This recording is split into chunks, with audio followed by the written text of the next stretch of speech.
Hello guys, welcome to SPPS School. Today we see chapter 4 पाश्चात्य समाजशास्त्री एक परिचय of 11th class समाजशास्त्र. Watch the video from start to end. If you like the video then please like and share. आइए हम chapter 4 पाश्चात्य समाजशास्त्री एक परिचय के क्वेश्चन आंसर देखेंगे. ठीक है. क्वेश्चन नंबर फर्स्ट, बौद्धिक ज्ञानोदय किस प्रकार समाजशास्त्र के विकास के लिए आवश्यक है. क्वेश्चन क्या है, बौद्धिक ज्ञानोदय किस प्रकार समाजशास्त्र के विकास के लिए आवश्यक है. ठीक है, इसका आंसर देखेंगे. 17वीं शताब्दी के उत्तरार्ध और 18वीं शताब्दी में पश्चिमी यूरोप में संसार के विषय में सोचने विचारने के मौलिक दृष्टिकोण का जन्म हुआ.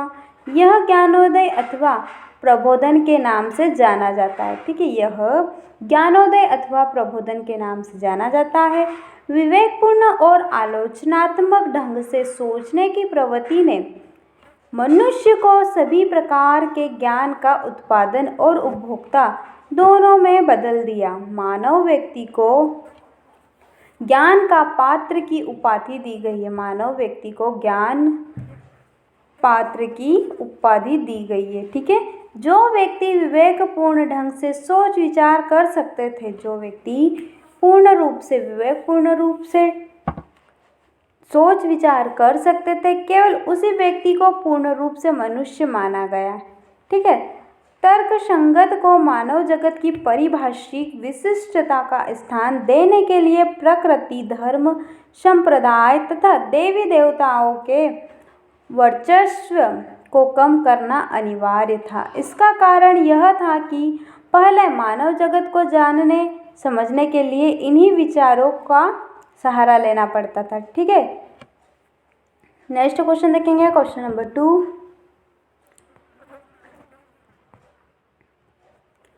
औद्योगिक क्रांति किस प्रकार समाजशास्त्र के जन्म के लिए उत्तरदायी है. क्वेश्चन क्या है, औद्योगिक क्रांति किस प्रकार समाजशास्त्र के जन्म के लिए उत्तरदायी है.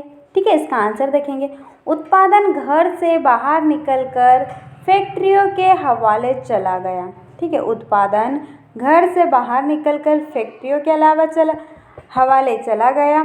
नवीन स्थापित उद्योगों में काम की तलाश में लोगों ने ग्रामीण क्षेत्रों को छोड़ दिया. ठीक है, उद्योगों में काम की तलाश में लोगों ने ग्रामीण क्षेत्रों को छोड़ दिया और शहरी क्षेत्रों में चले गए. अमीर लोग बड़े बड़े भवनों में रहने लगे और मजदूर वर्ग ने गंदी बस्तियों में रहना प्रारंभ कर दिया. ठीक है, जो अमीर लोग होते हैं वो बड़े बड़े भवनों में रहने लगे और मजदूर वर्ग ने गंदी बस्तियों में रहना प्रारंभ कर दिया. आधुनिक प्रशासनिक व्यवस्था के कारण राजतंत्र को लोक संबंधी विषयों और कल्याणकारी कार्यों की जवाबदेही उठाने के लिए बाध्य किया.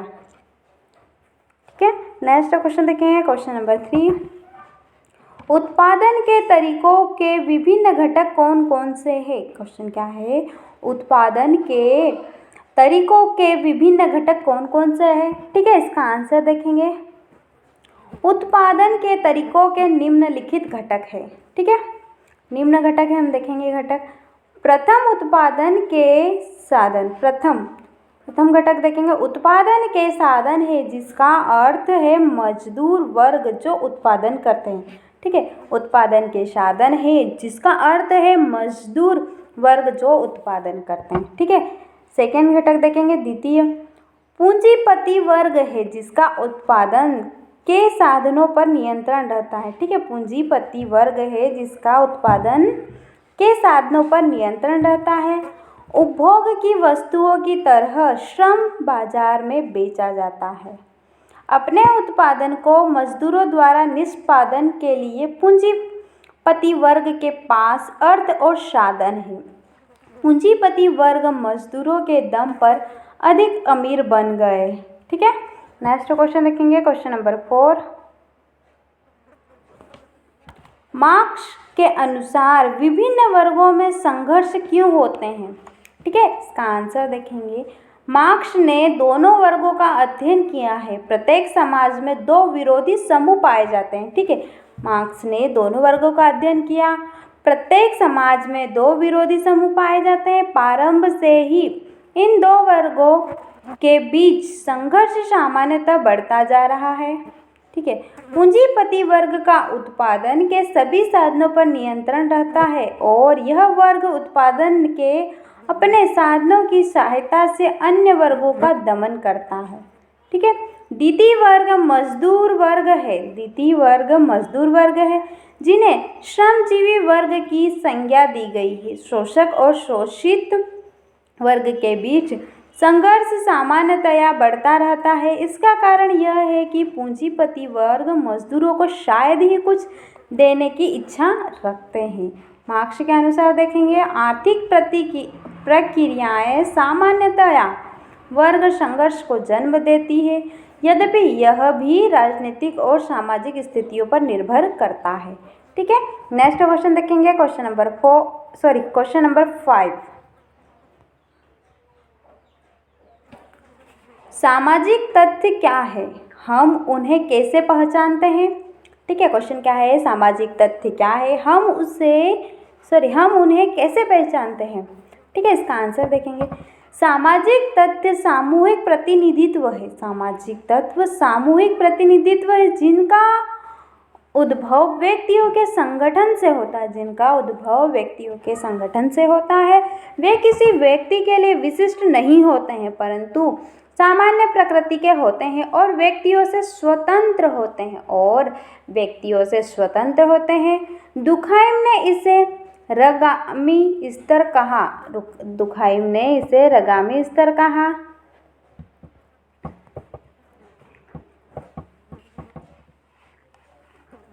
जो कि जटिल सामूहिकता का जीवन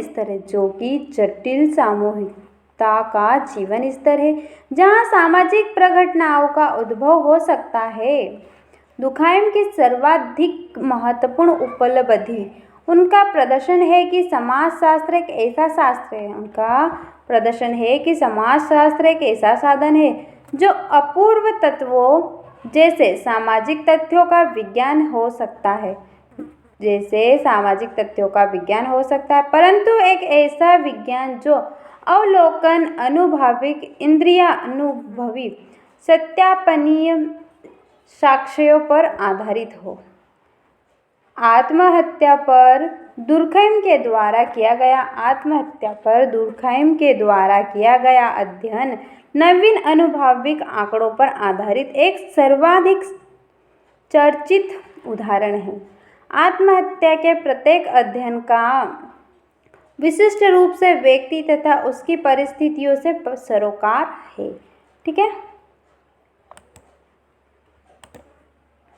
नेक्स्ट क्वेश्चन नंबर 6। यांत्रिक और सावयवी एकता में क्या अंतर है? क्वेश्चन क्या है, यांत्रिक और सावयवी एकता में क्या अंतर है? ठीक है, अंतर देखेंगे।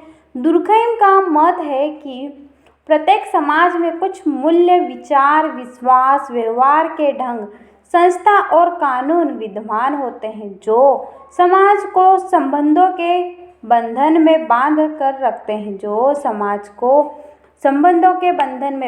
रखते हैं। इन तत्वों की उपस्थिति के कारण समाज में संबंधों और एकता का अस्तित्व कायम रहता है। उन्होंने सामाजिक एकता की प्रकृति के आधार पर समाज को वर्गीकृत किया जिसका समाज में अस्तित्व कायम है। ठीक है, जिसका समाज में अस्तित्व कायम है जो निम्नलिखित है। ठीक है, वन साइड है यांत्रिक एकता और सेकंड साइड है सावयवी एकता। ठीक है, इन दोनों में अंतर देखेंगे। फर्स्ट पॉइंट, कम विकसित समाज में यह प्रभुत्व संपन्न होता है। ठीक है, वहीं हम देखेंगे सावयवी एकता में फर्स्ट पॉइंट, अत्यधिक विकसित समाजों में यह प्रभुत्व संपन्न होता है। ठीक है। नेक्स्ट पॉइंट देखेंगे यांत्रिक एकता में, इसकी प्रकृति खंडीय होती है। ठीक है, यांत्रिक एकता की प्रकृति खंडीय होती है और सावयवी एकता, ठीक है, सावयवी एकता की प्रकृति संगठित होती है। ठीक है। नेक्स्ट देखेंगे थर्ड पॉइंट, इसके अंतर्गत सामाजिक संबंधों का बंधन कमजोर होता है। यांत्रिक एकता में के अंतर्गत सामाजिक संबंधों का बंधन कमजोर होता है। तो वहीं हम देखेंगे सावयवी एकता में, इसमें सामाजिक संबंधों का बंधन मजबूत होता है। ठीक है। नेक्स्ट, कम जनसंख्या वाले क्षेत्रों में इसका प्रभाव अधिक होता है। ठीक है, अत्यधिक जनसंख्या वाले क्षेत्रों में इसका प्रभाव महसूस किया जाता है। ठीक है, सावयवी एकता में अत्यधिक जनसंख्या वाले क्षेत्रों में इसका प्रभाव महसूस किया जाता है। ठीक है। नेक्स्ट देखेंगे, इसका स्वरूप कठोर और विशिष्ट होता है। ठीक है, यांत्रिक एकता का स्वरूप कठोर और विशिष्ट होता है। और सावयवी एकता में देखेंगे यह अमूर्त और सामान्य होता है। ठीक है। नेक्स्ट देखेंगे क्वेश्चन नंबर 7, उदाहरण सहित बताइए कि नैतिक संहिताएं सामाजिक एकता को कैसे दर्शाती है।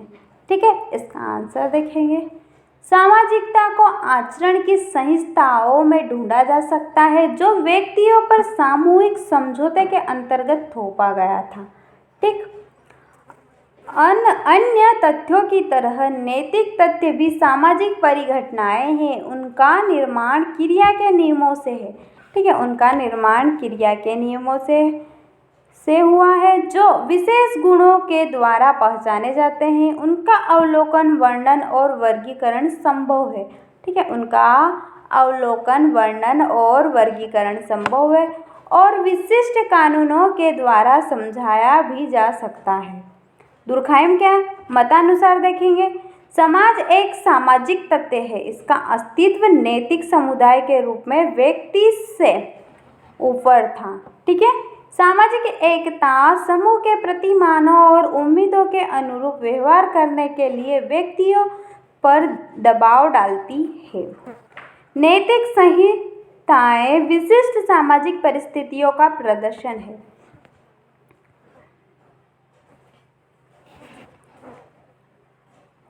एक समाज की उपयुक्त नैतिक संहिता दूसरे समाज के लिए अनुपयुक्त होती है। एक समाज की उपयुक्त नैतिक संहिता दूसरे समाज के लिए अनुपयुक्त होती है। वर्तमान सामाजिक परिस्थितियों का परिणाम नैतिक संहिताओं से निकाला जा सकता है। इसने समाजशास्त्र को प्राकृतिक विज्ञान के समान बना दिया है और इसका प्रभुत्व उद्देश्य समाजशास्त्र को एक कष्टदायी वैज्ञानिक संकाय के रूप में स्थापित करने के अत्यधिक निकट है। ठीक है, व्यवहार के प्रतिमानों का अवलोकन, उन प्रतिमानों, संहिता और सामाजिक एकताओं को पहचानना संभव है जो उन्हें नियंत्रित करते हैं। व्यक्तियों के सामाजिक व्यवहारों के प्रतिमानों का अध्ययन कर अन्य रूप से अदृश्य वस्तुओं का अस्तित्व जैसे विचार, प्रतिमान, मूल्य और इसी प्रकार अन्य को आनुभाविक रूप से सत्यापित किया जा सकता है।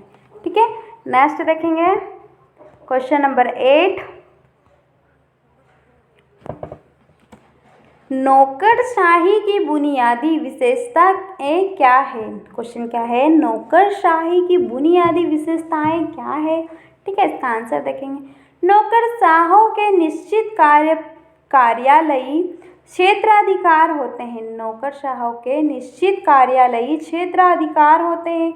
इसका संचालन नियम, कानून तथा प्रशासनिक विधानों द्वारा होता है।